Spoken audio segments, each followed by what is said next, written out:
জীবনরেখা মানে আয়ুরেখা মানে এখানে জন্ম, আস্তে আস্তে আস্তে এইখানে মরে গেল আয়ুরেখা, এরকম কিন্তু নয়। আয়ুরেখা কম থাকার সাথে জীবন মৃত্যুর কোনো সম্পর্ক নেই।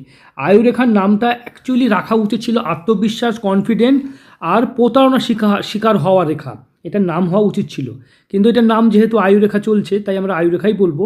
আয়ুরেখা কম থাকলে মানে মনের জোর, আত্মবিশ্বাস আর বহু জায়গায় প্রতারণার শিকার হতে হয়, মানে টাকা পয়সা দিয়ে তাদেরকে বারবার মার যাওয়া, বারবার চলে যাওয়া। তবে আয়ুরেখা দুর্বল থাকাও তো ভালোও নয়, এটা না। স্বাস্থ্যহানি বা অসুখ বিসুখ, ফ্যামিলিতে প্রচুর রোগ ভোগ, বিভিন্ন মানুষের অসুখ বিসুখে লেগেই থাকে তাদের। তা আয়ুরেখা থাকলে কিন্তু, আয়ুরেখা ঠিক না থাকলে প্রবলেম হয়। জাতকের মস্তিষ্ক রেখা দেখতে পাচ্ছি বেশ বড়, যথেষ্ট বুদ্ধিমান, যথেষ্ট ইন্টেলিজেন্ট এবং মন খুলে কথা বলেন, সব কথা মন থেকে বলেন। এটা খুব ভালো একটা মানুষ, জাতক খুব ভালো মানুষ। হাতে যদি লক্ষ্য করা যায়, হাতে আমরা যদি লিখি বিবাহ রেখা ঠিকই আছে, তবে হাতে এত কড়া চিহ্ন, ঘটা চিহ্ন, এটা কখনোই ভালো নির্দেশ করে না। সব কড়া, এগুলো সব কড়া চিহ্ন।